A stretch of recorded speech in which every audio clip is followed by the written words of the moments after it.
What up, everybody? That's I am your host, JP. This is not. And this is my co-host, Josh. Okay.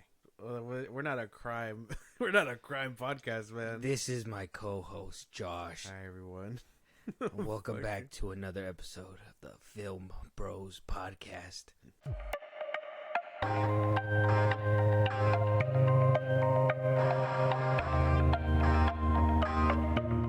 That's my inner monologue voice. No, that was lame. That's what you hear in your head, man. Yeah. Fuck. Yeah. When I be talking, bro.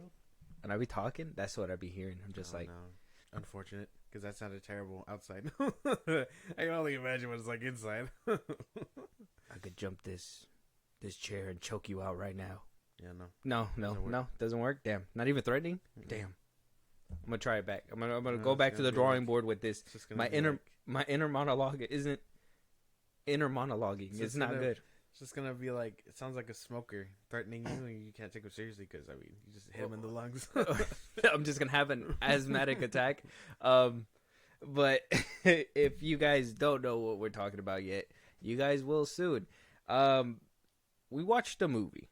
Okay, we watched a movie that is fairly new. And actually, happy December, everybody. We're close to Christmas. I think by the time you guys are listening to this, I think we're in the beginning of December. The year's almost up, almost 2024. We're getting there. I feel like this year went by really quick. Yeah. It all kind of just flew by, huh? That's crazy. It really did. It's weird. It's been a good year for us here at the Film Bros podcast, and having these, movies to review and having these conversations has been fruitful. But with this movie, I don't feel like there's, I don't want to preface this episode by saying like we're gonna have a short episode, but it's just with this movie, though there is conversation to be had, dry. It's kind of straightforward. You kind of know what you're gonna get. Yeah. By the end of it, there may be some questions. Maybe you might want to see him again. Maybe you never want to see a movie like this ever again. Who knows? We're going to dig into it. We're going to find out. Josh, if you want to let the audience know what we are reviewing today. The Killer, 2023. I find music a useful distraction. A focus tool. Keeps the inner voice from wandering.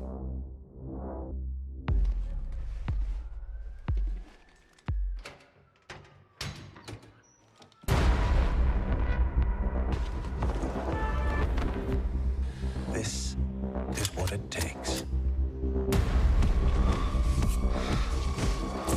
My process is purely logistical.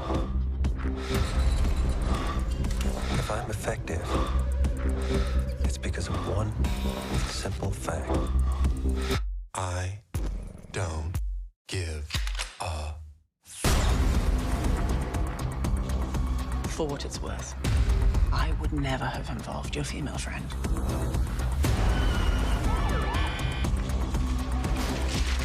Forbid empathy. Please. Trust no one. Fight only the battle you're paid to fight.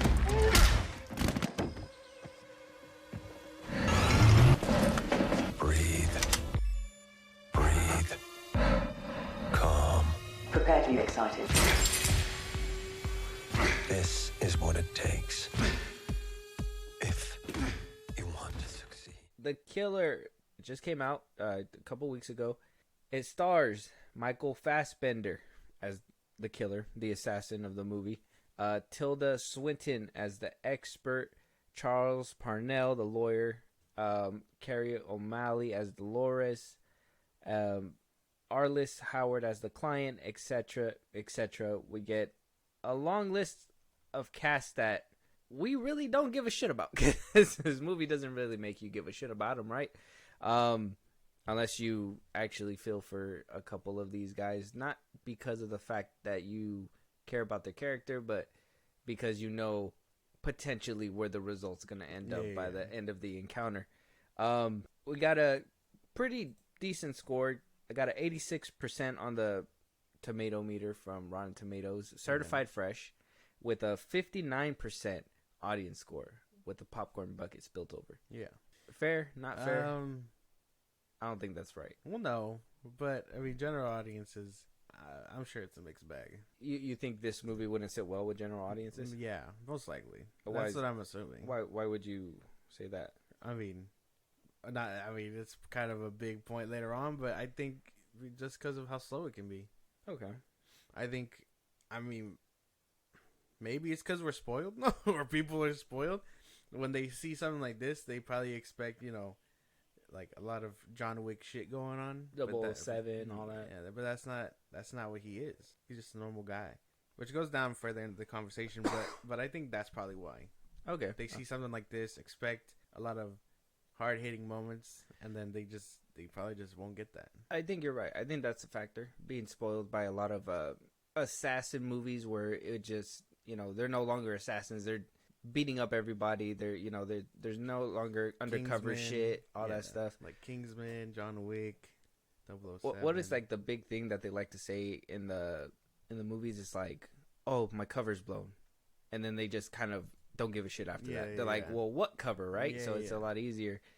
I don't agree with the score. I think it's kind of low for the audience score, but maybe you're right about general audiences.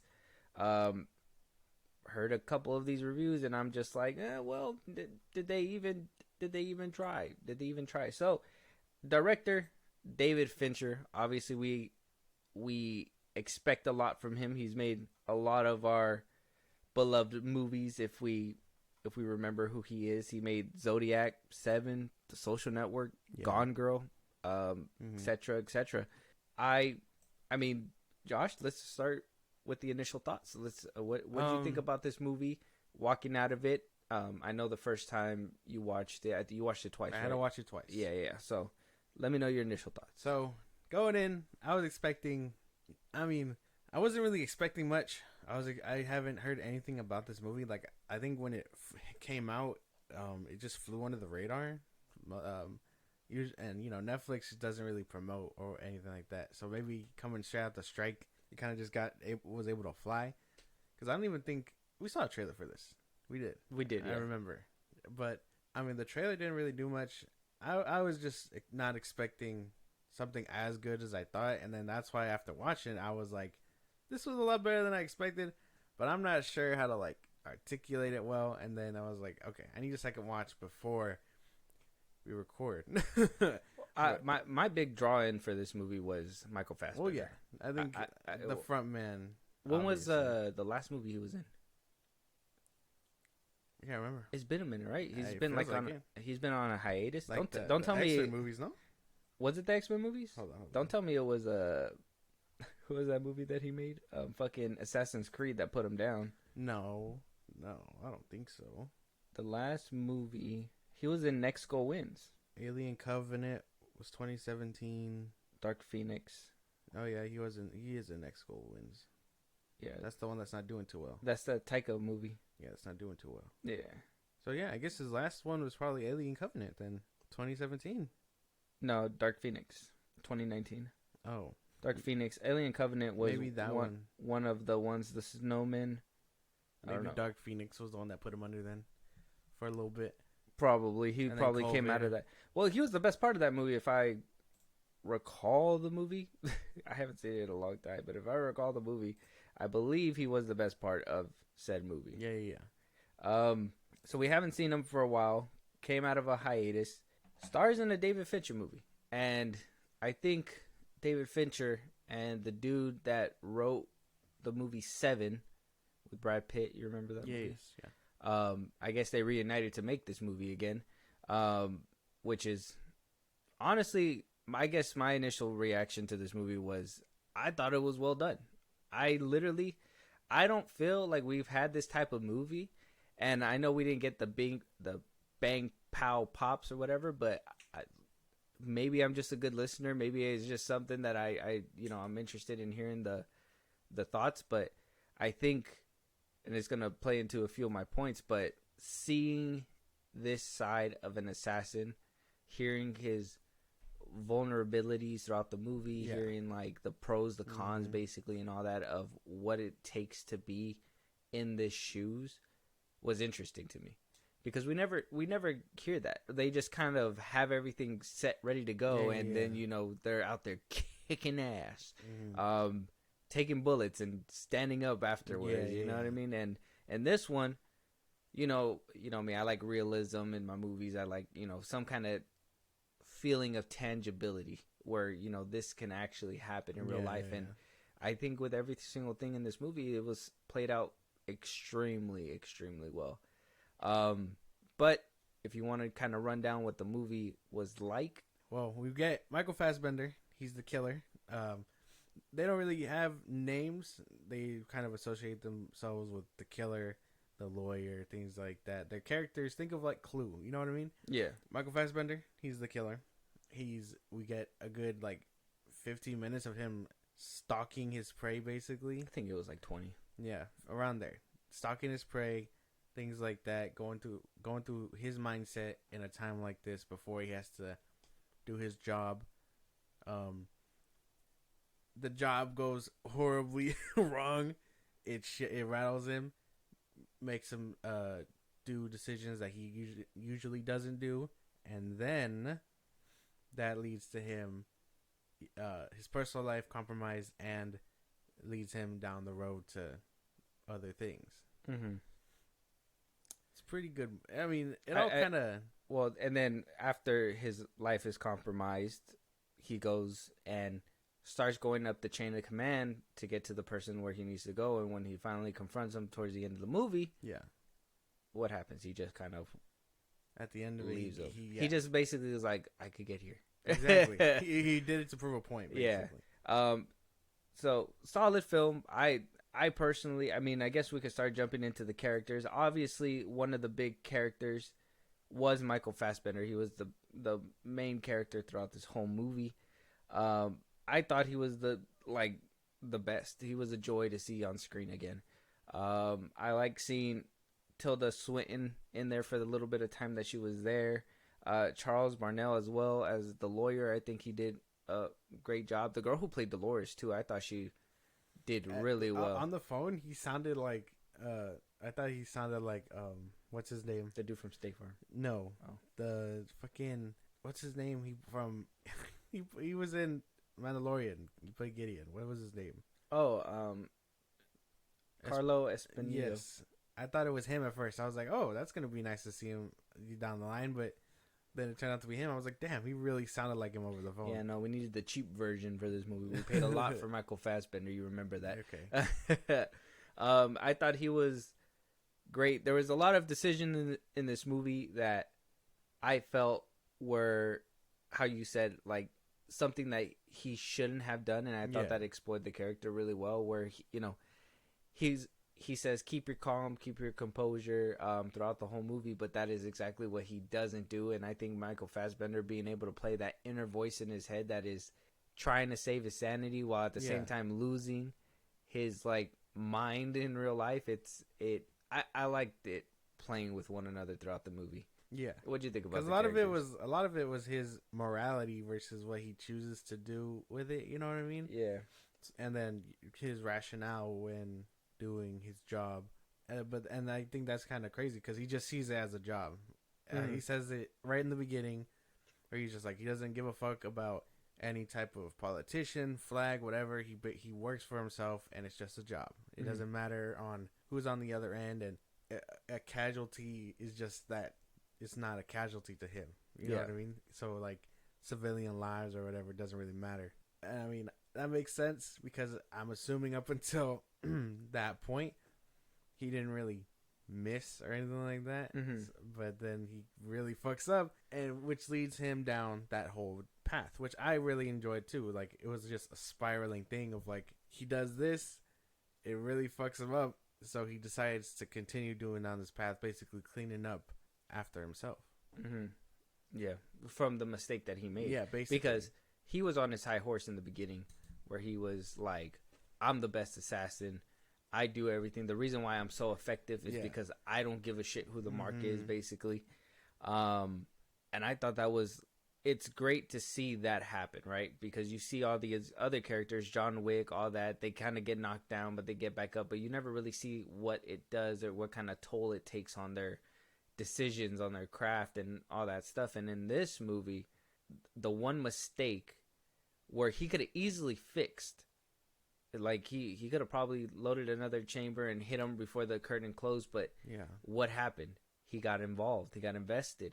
That was the very first thing that basically started his spiral, and that was like that whole moment. And I know a lot of people say like the first 20-30 minutes is boring. I heard some people say that, but the fact that the monologue started literally when the movie started and built up to that point basically lets you know his whole life, the way he thinks, the way, I literally thought he was gonna hit his mark and go home, and that the movie's gonna start off like that. So the fact that like it was able to make me think something, and then he actually missed the mark, and then just to see how it rattled his character, I thought Fassbender played that shit. Yeah, it took that second watch to really like analyze that too, because I was just like, man, like it shakes him up so much for someone who's so prepared. Like before, like spoilers for The Killer, obviously, because we're already diving deep into the points. But he goes through the whole thing about human lives and things like that. He gives a bunch of facts, and then he's literally like, I don't try not to be noticeable. Don't be on camera, and if you're gonna be on camera, don't be recognizable. Things like that. And then he fucks up, and for someone so prepared, he's just not prepared to not fuck up. I mean, to fuck up. So what does he do? He low-key starts panicking. He's like, fuck, and like you can see it in just his expression and things like that. And I think Michael Fassbender did a great job portraying all that. Yeah, like because you could tell. It's funny because there's some things where he, and I'm just using the beginning because I think that's like the part where a lot of people probably missed it, but like you can see how it shocks him because he still avoided the cameras like he's supposed to. He still did the things that he needed to do, but he did it in a different way, more, I guess, inconspicuous way than what he was doing before. You know, having that motorcycle helmet, I understand, is probably just to hide his face, but he knows that's going to draw attention when they go back to the cameras. Yeah. And that's going to, lead people to start looking and blah, blah, blah, blah. So that's where you start noticing that the slip-ups start happening is exactly the moment when that bullet hits that girl and he knows that he messed up. Was like, that shit rattled him to it was insane, because, I mean, he was living amongst everyone for like a cool minute. That's the thing. Like, they put him through everything trying to seem like he's calm and collected. And then what happens when you're not calm and collected, trying to act like you're calm and collected? Because, I mean, he was like, be inconspicuous or whatever. And then a little detail I kind of liked is like he keeps himself in shape and things like that. He was like, that's a good, like, he was talking about McDonald's in that one scene. He was just like, it's a good way to get protein. And you notice right away he takes off the bread. Yeah. Because bread is in protein. Yeah. And then he just eats the insides of the sandwich. And you're just like, it's crazy detail. Yeah. And he was trying to act normal and be amongst the people when really he's scoping out his mark. And then it leads down to those events, which, again, he did really good. I can't complain about Michael Fassbender here. No. And honestly, none of the other characters I felt, even for the short amount of time that they were there, I didn't feel like they let down. For every single scene that they were supposed to be in, I feel every single character played their part. I know the taxi driver was there short-lived, but I think what happened with him in the movie was a way to also show Fassbender's downfall, because he knew that he didn't have anything to do with it, that he would have left it alone, and he was just more like loose ends. But he was already making all the wrong decisions. He thought he was making the right decision at that point. And that's where all that muffledness of, where's right, where's wrong, morality, what he was saying in the beginning, where does that happen? Where does where's that stemming from type thing? And to see that happen with the taxi driver and, the way he played it was very, that should made it hurt, the way the kid was playing his character. The Brute, I know he didn't really have a lot of talking, but the action scene that we seen with him, honestly, one of the best fight scenes of 2023. We can't even I like the contrast between him and what's her name, the chick that he was partnered with, the expert. The expert. I like the contrast because while he's a big brute and does things by force, she was probably the more calculated one and was just smart. Like, yeah. So I kind of like that dynamic, and by the end of it, I was like, damn, that is an interesting pair to put together. Because if she was trying to stop that roid head from fucking up his Michael Fassbender's like wife or whatever, what do you call it, and he just wouldn't listen because, fuck that. I'm big and strong and whatever else. There's not much that she could do, but I kind of like that contrast between them. I like that too. Their whole conversation, the brains and the brawn. Yeah, the whole conversation between them at the dinner table was honestly like chef's kiss. Like that shit had me on edge. Like I literally thought he was gonna like leave her alone. I was like, damn. But then like he said, trust nobody, and it turned out to be what it was. What happened, and I don't know.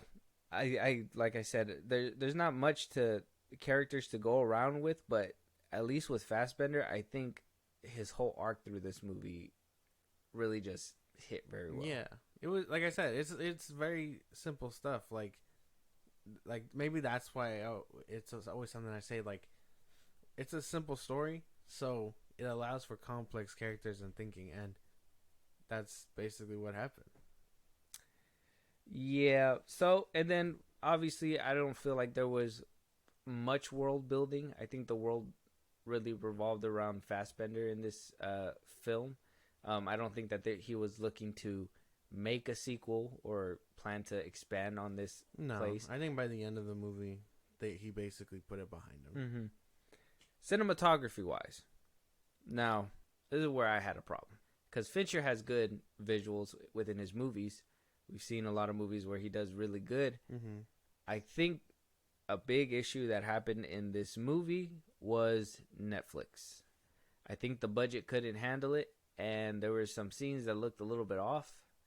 I've seen Fincher's work before, and there were some questionable scenes in there for sure. And I had to chalk that up to maybe it being Netflix's production problem or something. I don't know. What do you think about that? It had decent shots. I think a lot of it was just that, like all the planes and stuff looked CGI, like when they're flying overhead or whatever. And they're just like, "Hey, Michael Fassbender, look up. We're gonna put a plane there." And then they just watch like a JPEG image. But yeah, I know what you're saying, because there wasn't a lot of there wasn't crazy things in here, but I don't think it was too bad either. No, it wasn't the worst thing out there, but there was a few times where I was watching and I was like, come on, Netflix. Like, y'all have to, all you got to do is keep it together. Like, this is literally a 2-hour movie of like a man mostly talking. And you couldn't at least make it look cinematic for that. I think that's what kind of worries me about a lot of Netflix projects. I know like there's a few of them that I try to get into and I'm just like, oh, I can't watch it. And Zack Snyder's making Rebel Moon, and I'm hoping that he fucking, through hell and high water, that shit comes out great. But the fact that it could stumble a great director like Fincher, in my opinion, I mean, it wasn't a lot. I don't want to make it sound like the whole movie is like, it looks like dog shit because of Netflix. It's just, there's a few scenes in there for sure that I was like, yeah, that Netflix budget really strained, or the production or whatever, whoever was in charge of that shit, like that, I don't know. The final product, I'm sure Fincher didn't look at that final product and was like, yeah, that's 100% my work. Yeah. I mean, maybe. I mean, I it's been a while since I've seen his other stuff. I think the last thing I watched recently was The Social Network. And a lot of his movies are basically just like grounded like that, which I kind of enjoy about his touch. Yeah. It's very down to earth, very realistic. Because, I mean, Michael Fassbender has that whole fight scene with The Brute. And the Brute was on his ass. And it's not like Michael Fassbender was like John Wick or whatever. Like, yeah, he knew basic stuff, basic fighting, but he wasn't like Ip Man. You know what I mean? Like, he wasn't throwing hands like that. Which, again, he was just smart and calculated. Exactly. While the Brute was throwing big punches, big swings, he knew when to like move back, hit him with certain things. Because he didn't try to, if you notice, he didn't really hit him with his fists, because that was going to fuck up his hands. What he hit him with?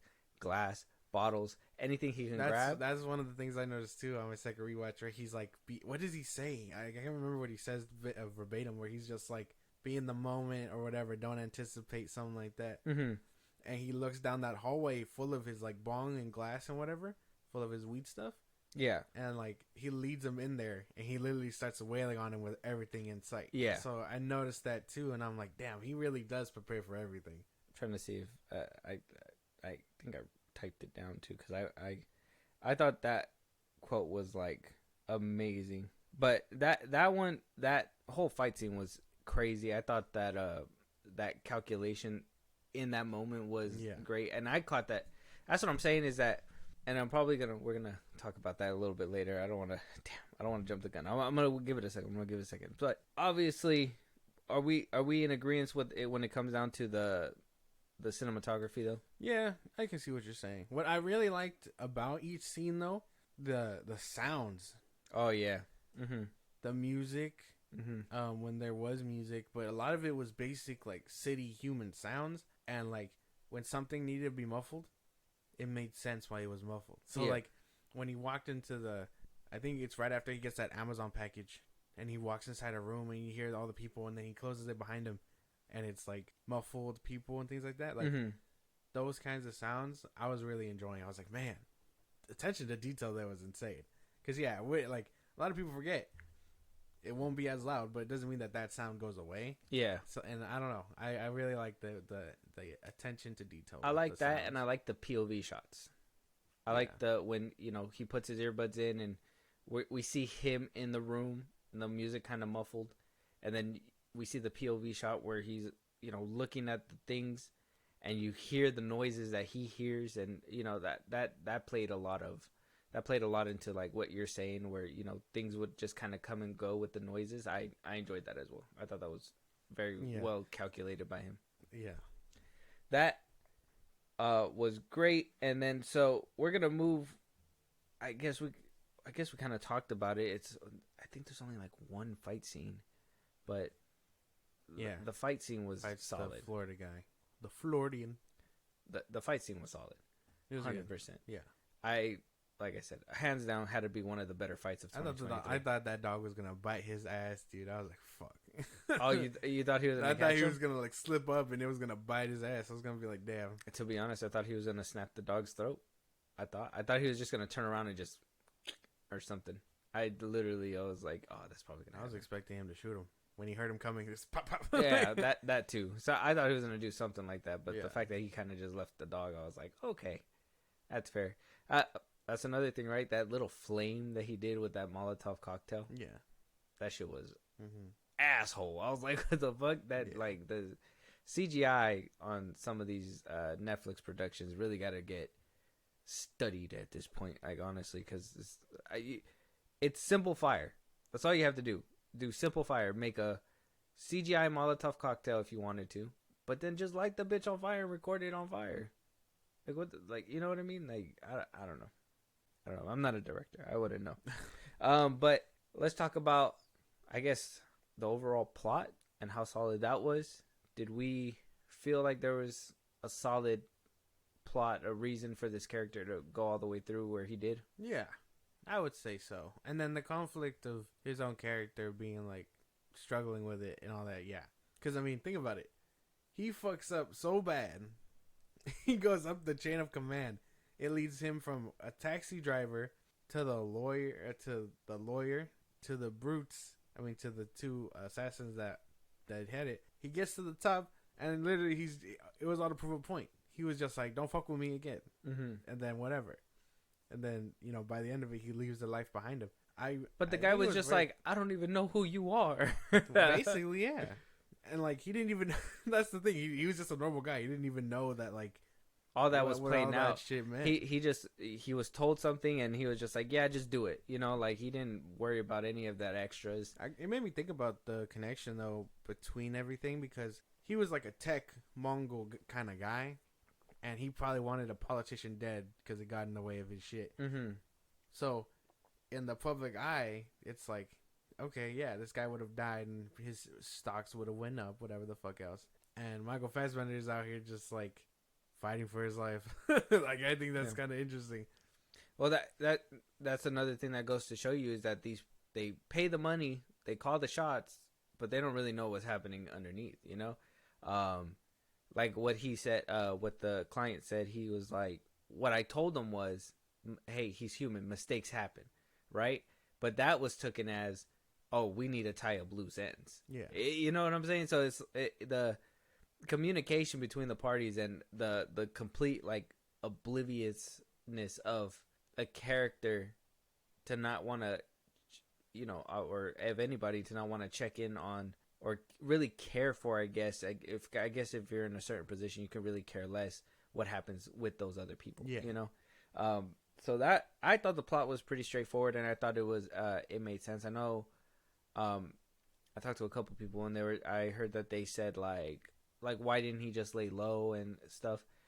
I personally thought it was because of that, because what he should have done was lay low. Yeah.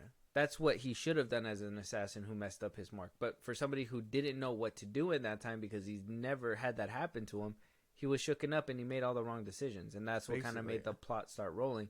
What I thought was weird a little bit, and I guess now that we're like talking about it, is like they beat up his wife and things like that, and was basically like, because they thought they were going to find him at the house. Mm-hmm. But like, how did they know he was going back to the house? The dude on the plane followed him. The random guy. Mm-hmm. The guy with the socks. Yeah. His hunch was right, but he didn't eliminate him because he didn't think that he was being followed. Oh, That's why he did the layover. That dude collected the intel, knew where he was going, saw that he got off the plane, continued to go that way to obviously collect the intel. The only thing is that we didn't see him again. So that was like one of the characters that a lot of people are going to like completely, in my opinion, it's going to go over their head, because he was made to play as that thing in his head where I don't know if I'm safe or not. And I think that they just kind of, after the whole plane ride, they kind of just did away with him. And okay, yeah. Brought in the brute. And for me, that's basically what happened. I was like, what the fuck? Yeah. He just kind of up and disappeared. Okay. Which I thought that they were going to show him a little bit more. I even thought that he was probably going to be that taxi, the driver dude. Like, who paid you to follow me type shit. Exactly. But they didn't really, sadly, they didn't follow up on it. That's just, I guess that's one downside when it comes to this movie. But yeah, that we basically wrapped up all that. I guess what I really want to talk about is a good chunk of the pros and cons. And one of the cons that I heard a lot of people say, it wasn't for me, but I know a lot of people say it, the first 20 to 30 minutes are boring. That the movie is boring. Do you agree? It's just slow. And slow isn't the same as boring, I don't think. It's that slow burn. Yeah. Okay. It's slow, like, that's the difference I think people get mixed up with. Slow and boring, because a movie can be boring right out the gate. I think Sully was boring. It wasn't like a slow anything. It was just kind of started out boring. If you can remember that movie, the plane one. Yes, right? I like that movie. I mean, I ended up rewatching it. And yeah, it grew on me, but I could consider that beginning boring and whatever else.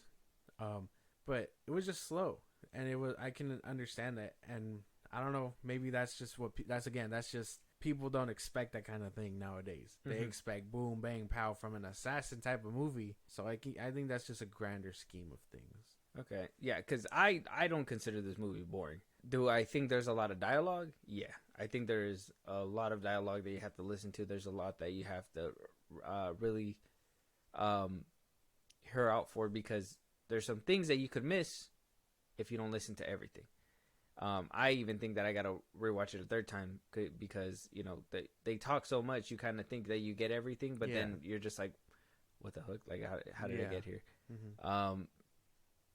But I think when I watched it the first time, I wasn't bored with the first 20-30 minutes. I think that was the most exciting part of the movie, and then we kind of got rolling, and I thought that it was gonna turn into one of those, oh, I gotta knock down every single character until I get to the boss level kind of thing. And though it did kind of play out like that, it played out in a more suspenseful way where it wasn't him necessarily kicking down doors and just cracking people's heads. He was still being covert about it, still being an assassin. What he do to the lawyer guy when he shot him 3 times in the chest? He was like, male, mid whatever, non-smoker, he's gonna last for a few minutes, and then he just dies, and he's just like, well, what the like what I think he just said like fuck or something. He's like, damn. And so I don't know, I felt like everything was well calculated. I think it was well executed, the way the movie went on, even to the very end. And I thought I was disappointed with the ending at first, when he was just like, I could get this close to you, and then just walked away. Yeah.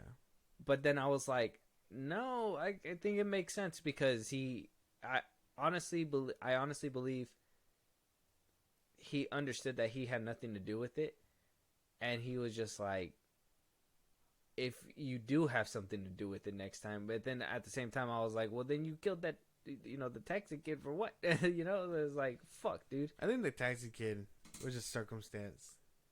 He was just wrong place, wrong time, and even then, he saw his face. He had a gun. He couldn't just let him go. And then the lawyer was a big part of it. He made the call too, and then, but he only made the call because the big guy made the call, right? Yeah. So he made the call, and then he goes to the Floridian. I think if the Florida guy wasn't as wasn't so much of a brute, he probably would have had the same chance at a conversation. Mm-hmm. But because he was basically whooping his ass, I'm over the conversation at that point. Pop. Like, I get that. That was one thing. I was like, damn, he just fucking killed him. He could have gotten information out of him, but I understood that the dude was kind of relentless. Yeah, He wasn't gonna I would leave him have alone. been like, and then his dog could have woken up any time, which he did. Okay. And then he gets to the chick, and the chick is like trying to not plead for her life, but she's coming to terms with it in her own way. And then, she ends up where she ends up, and then She was buying more time, yeah. basically. I like that story about the bear that she told. Mm-hmm. The second time around, I understood it. I was like, she's talking about him. Oh my god. Oh my god. Yeah, that's what see, and that's what I mean. That's what I mean. It's just too much dialogue that I feel like it loses people. And this is what when after I watched it, cuz I watched it before you, and I was kind of trying to tell you without trying to tell you what the movie's about. Yeah. But like, it's just so much dialogue, it's going to go over a lot of people's heads. And I think one watch isn't going to do it for people. And I think that's the good part about this movie, the rewatchability of the dialogue, because the dialogue is so hard hitting. I mean, I caught mostly everything. I caught mostly everything that obviously I want to be more thorough. And I'm just like, man, this movie's like super good. I don't think it's like a certain movie that I put on a high pedestal for 2023 good, but I think it reaches at a certain point especially when it comes to some of these things that like MIchael Fassbender says. Like, there's one dialogue that I was just like, this one, the when he's like, the need to feel secure, it's a slippery slope. Fate is a placebo, the only life path, the one behind you. If in the brief time we're all given, you can't accept this, well, maybe you're not one of the few. Maybe you're just like me, one of the many. Yeah. I was like, okay. And I even told you in the beginning, too, I think that this movie purposely put in some dialogue where he says, oh, this job isn't for the weak. Like, you have to be able to endure boredom. Like, if you cannot endure boredom, this job isn't for you. Yeah. And I think he purposely put that in there because obviously there's people that are going to take these long dialogue scenes and say it's boring. Yeah. But all that boring parts, it. all those boring parts are literally all the parts you really need to listen to. And I was just like, wow, like Fincher's playing chess while motherfuckers are playing checkers out Basically, here. yeah. There was just a lot of good scenes like that. I like the line in the beginning where he's like, I don't believe in fate or I don't believe in karma or whatever. Mm-hmm. And then he's like, just live the life you're given, basically. Which, I mean, he's right. He was right. He was just like, because at any moment he could be snipped. And then he misses. And he shoots the chick, basically enforcing what he was saying. Man, there's a lot of good stuff here. And I'm glad I took a second watch because, I probably wouldn't have been able to articulate anything I was going to try to say here. Yeah, and then, like, his justification for his kills too, right? The target when he said 140 million human beings are born every year, give or take. Worldwide population is approximately 7.8 billion every second. 1.8 people die, while 4.2 are born into that very same second. Nothing I've ever done will make a dent in those metrics. Exactly. I was like, damn, bro. Like, you just don't give a fuck. Exactly, like, you're just like, oh, man, if I put this guy down, he's just going to come right back up as another person, you know? So it's insane. I thought the justification in his mind was great. Did you find... I know some people said that this movie was confusing. Did you find like it was confusing? No, I don't understand how it could be confusing. I understand the dialogue and stuff can get you confused, but if you're paying attention, it's all pretty cut and dry, man. Well, let's take that bear scene that you were saying as an example. Were you confused when she said it, or was it just so much dialogue by that point you kind of just missed it? Well, the first time I was confused. I was like, what does this story have to do with her situation? Because, I mean, for a second, it makes it sound like... So there was some confusing parts. Well, there. yeah. For a second, though, that's because the story was about him. But I think around that time, I was like, what is she talking about that, like I thought it was she was talking like, about bitch herself. die. No, that she was talking about herself. Oh, okay. You thought That it was she about was her the and the bear. brew. I thought she was the bear in that situation. You know what I mean? Yeah. But no, we're talking about him. He's the hunter who can't give up a kill. So I was like, okay. And that's why it took me a second to wrap around, because I thought she was talking about, you know, her side being the bear and give him a chance to walk away or whatever.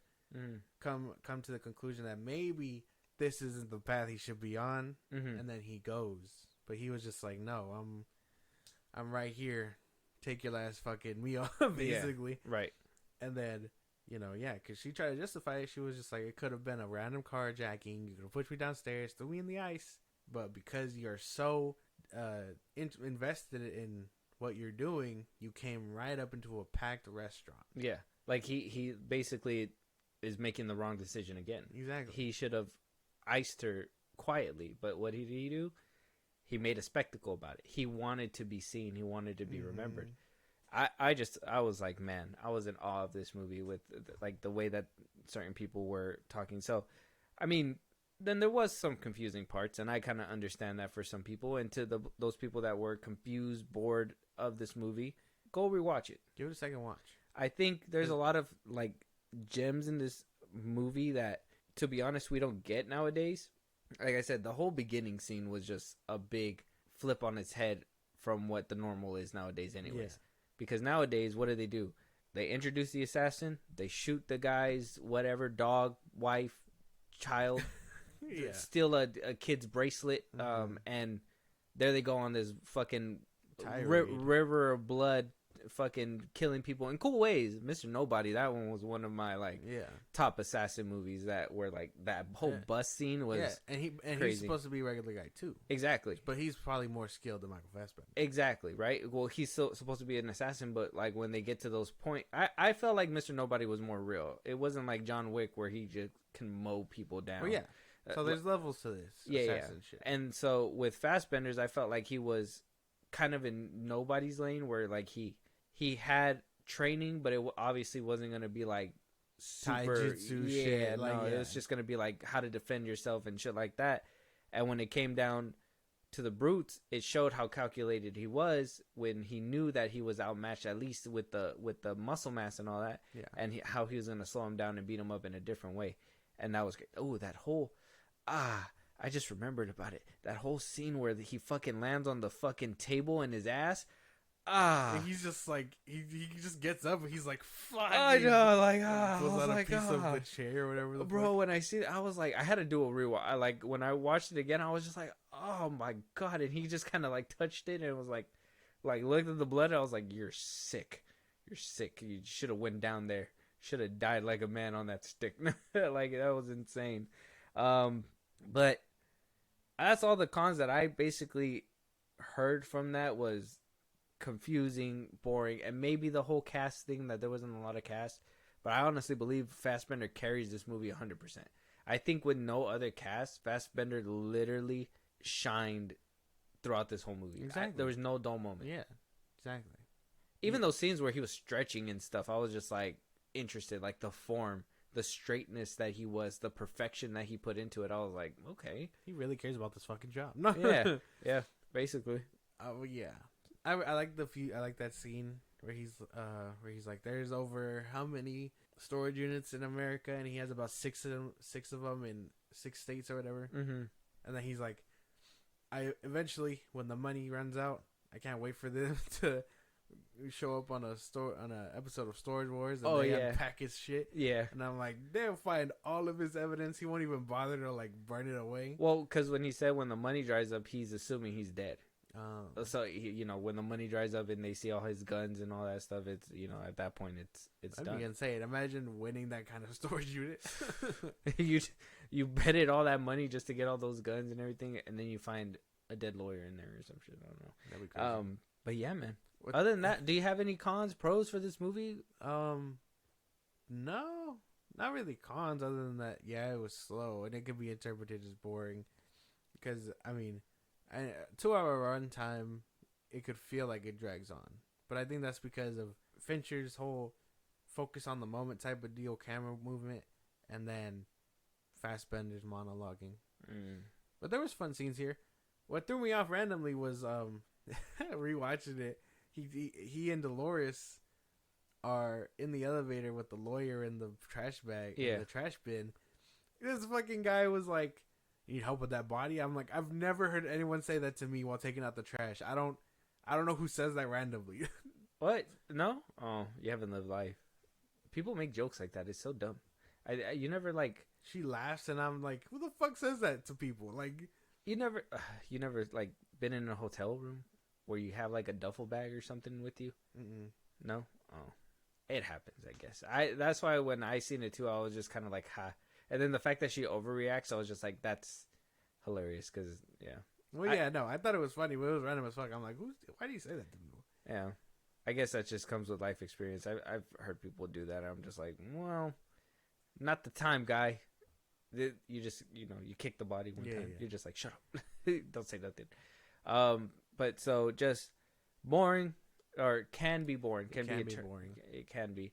And just a tad confusing if you don't pay attention to the dialogue. More or less, yeah. I would say I would literally put that with if you don't pay attention with the dialogue, because if you don't listen, you're going to miss something. And if you miss something, you're not going to understand what his intention and where his mindset is, because they literally lay down his mindset throughout the whole movie. His inner head, his monologue, which is, in my opinion, one of the best parts. His little, like, the angel on the shoulder, if you will, like, is telling him what he should and should not be doing. And he interprets that the way that he feels he should. Basically, yeah. I can agree that there could be some boring parts, but I think the captivating part was the beginning for sure for me. I think that's what really sold me in the beginning. I didn't feel not one dull moment in the beginning. I was like willing to be like, when I heard boring and I seen it, I was like, well, I understand why people think it's boring, but I didn't find that. Yeah, I didn't think that. So I don't know, but if there's nothing else, Josh, from a scale 1 to 10, all right, 10 being the best, 1 being the worst, 5 being in the middle, what would you rate this movie? And a little summary. This is a tough part because I liked it. I really did like it. I don't know if the rewatchability is there a third time, fourth time maybe. I watched it twice and I feel like, I don't want to sit through it again, if that makes any sense.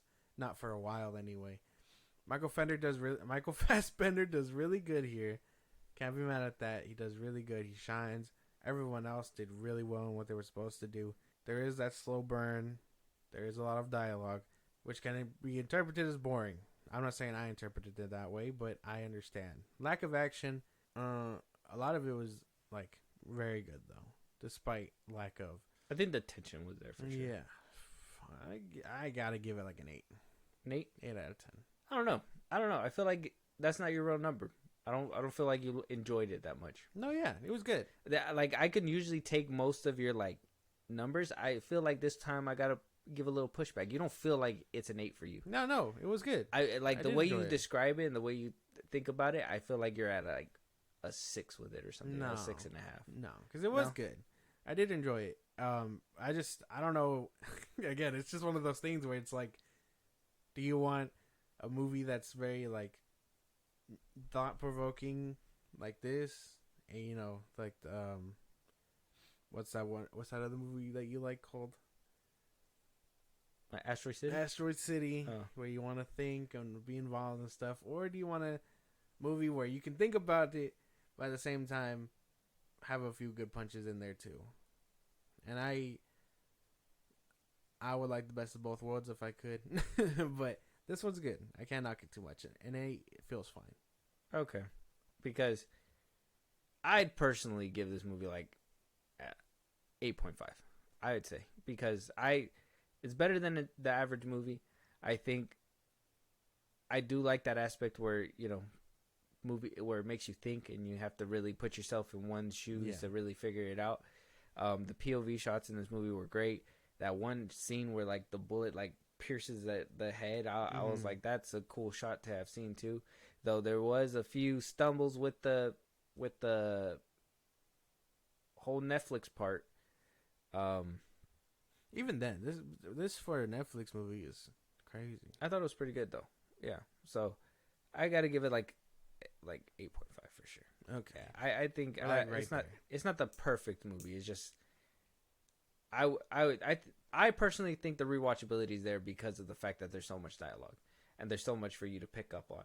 And kind of like how you said on the first watch when you didn't see the things in the hallway, or when he first looked in the hallway, you didn't notice that that's what he was picking up on. But then the second time you were like, oh, like he was, you know, it was calculated. Yeah. I caught a lot of that in the first time where, you know, the whole calculation was there when he first, you know, showed up to the house and he saw the cigarettes and the boots and the dirt. And then when, you know, he goes to the lawyer, he stakes it out and then figures out a way to get in there, even knowing that he's been there before. Yeah. There's so much in there to pick up on, the little like habits that he kind of implements into his work. And I don't know. I find it fun. I think the rewatchability is there for the fact that there's so much to pick up on, which is dialogue and little things and scenes that you probably didn't see the first time. Okay. Interesting. Yes.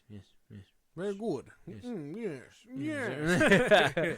But with that, let us know if you guys watched The Killer. Let us know what you guys thought about the movie. Did you think it was boring? Did you like the slow burn? Do you feel like it was a bit confusing? We can see all the sides and we're willing to have the conversation. Sure. With that being said, if there is a movie that you guys want us to review, a topic that you guys want us to talk about, if you guys want to hit us back with these answers, Josh, let them know where they can talk to us, support us in a big way, or catch a live one of these days. Twitter, TikTok, Instagram at Filmbros Podcast. We post some new episodes already. Get us up there for any news or movies you want us to cover. Support us in a big way. Buzzsprout, link is in those bios. The social I just gave you. Supporters get special thanks on episodes and perks just for you guys for helping us out. It's kind of like a Patreon. Be a part of the conversation at Twitch at Filmbros Podcast every Saturday and throughout the week. Subscribe to our YouTube at Filmbros Podcast. And then listen to us anywhere you get your podcast at Filmbros Podcast, at Spotify, Apple Podcasts, YouTube Music, things like that. And with that being said, we'll talk to you guys on the next one. Talk to you guys later.